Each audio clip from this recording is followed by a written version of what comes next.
Hello my fellow adventurers, Ryan here from D&D Awakening. Why don't you join us on our travels today with a new Dungeons & Dragons tale? Before we begin, why not show the channel some love and support if you find yourself enjoying the video by hitting that like button and maybe leaving a comment below. This small gesture really helps us to reach more people and grow our community. Thank you for your support, and on to the adventure. How one Artificer's timely sacrifice gained the revenge they had been waiting for. So to give some background, the campaign was in a homebrew world that was in what my DM called the Age of Progress. Technology, both magical and non-magical, began popping up, firearms started to become a, though rare, well-used weapon in wars and disputes, and a quote-unquote peace between all kingdoms in the homebrew world of Tomorrow. The Adventurers Guild became a much more prominent figure among every kingdom, which is where my part, which consisted of rogue gnome twins, a half-elf bard, a black dragonborn barbarian, a wood elf druid, a changeling warlock, and my character, a tiefling artificer, all banded together to bring each other riches and fame. Now, for some extra background about my character in specific. She started off life as an apprentice to a kingdom's most renowned scholar, an artificer, along with being the second hand of the king of a kingdom by which the entire campaign ended in, though her mentor ended up getting betrayed after a rumor came up that he was secretly sending his more prized creations to another kingdom to give them the advantage, which ended up with that whole ordeal finishing with his head on a pike, and my character out of a home, work, and her father/mentor. Her alignment was true neutral, but she had personality traits that gave her a soft spot for people who were in serious dire straits.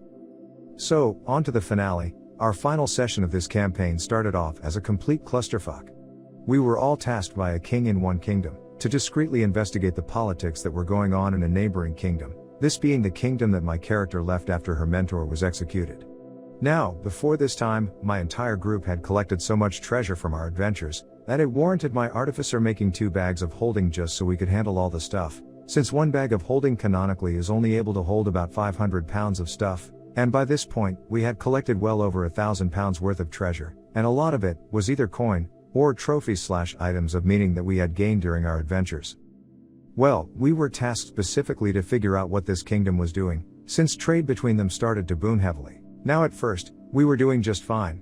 Our bard was able to get information out of nobles both drunk and sober very easily. The twins were always able to successfully steal documents or blueprints of things that the kingdom was currently working on. While my character, and our group's barbarian, were the decoys, I was tasked with being the new mender in the city, tasked with doing repairs on machinery, or creating something by order, while the barbarian was the heavy lifter and muscle for me. Everything was going great, up until the bard became unavailable for the second to last session, since they couldn't get off work that day, but they gave us all the go-ahead to play, so we did. Oh boy, was that a horrible idea, as it seemed the dice gods were not okay with that decision, as the twins proceeded to get caught stealing documents after rolling an ungodly amount of nat ones, and when I say ungodly, I mean ungodly amounts of nat ones, and this was from players whose average rolls without modifiers were around a 10 to 14. Obviously, since they got caught, they were thrown in prison and given a trial date, which meant they were in need of rescue, or else their characters would be perma-killed. This led to the barbarian of our group going out in search of them, which set the kingdom on high alert, as all of a sudden, a 7-foot black dragonborn in leathers and a loincloth with a giant great axe started to ask about thieves. This ended up culminating into the kingdom getting suspicious of my character, and the bard, since we had all arrived at once, and were seen by guards altogether, which brought our final session, to us going on trial. Now, this kingdom was the weakest of the 7 that were on this continent, and my group had heard from the Adventurers Guild plenty of times, that the royalty and nobility were all arrogant, snobby, and very loyal to each other. But they also were not familiar with much of the magical items and machinery that other kingdoms had available. So when my character's trial came about, I used that to my advantage. The way the DM had it set up, my character was brought into an almost pitch black main hall of the king and queen of the kingdom, where I was led into the center of the single light that shined from a hatch in the ceiling. Now, because of my tiefling having dark vision, I was able to make out the shapes and darkened faces of nobles, and the reigning royals, that were all clustered around me, at the very edge of where the light shined. The trial went as you would expect. I didn't have any say to anything, I didn't have any defense to assist me, I was just given accusation after accusation, and told that I, along with the rest of my party, would be executed by hanging, as an example to other would-be spies, unless I could give them ample enough evidence to prove that my party had no ill intention towards the kingdom. I thought, perfect, and proceeded to bow low, put a smile on my face, and say that I did indeed have proof enough, to which, I reached into one of the bags of holding I had on me, pulling out a sealed envelope, to which in real life I have actually taken the time to write out a letter, put it in an envelope, and then stamp it with a wax seal. I handed the envelope to the king, the DM, and told them to read it out loud so all could hear. The letter went as such: to the reader of this letter, my mentor was the second hand of the King of Valdspire. I am telling you this, as this will be the last letter you more than likely will ever read. As soon enough, I hope, apprentice to Grand Artificer Halder, will soon be dead, and soon will you. As the king finished reading that line, I looked my DM right in the eye and said, I'm going to yank the other bag of holding off my belt and throw it into the bag of holding that I have in my hands. Now, my DM was one of two. The one that was taking care of the RPS was a new DM, the creator of this campaign, and a theater major. The other DM handles all combat encounters, and has been playing for well over 6 years, 1 year more than I have. The theater major DM just raised an eyebrow and said, okay, you throw one bag of holding into the other. Everyone around you either looked stunned by what they heard or angered by what they heard, along with the king and queen starting to laugh. The 6-year D&D player DM, on the other hand, proceeded to go wide-eyed, while no one else went wide-eyed because no one else but me and the combat DM knew what that meant.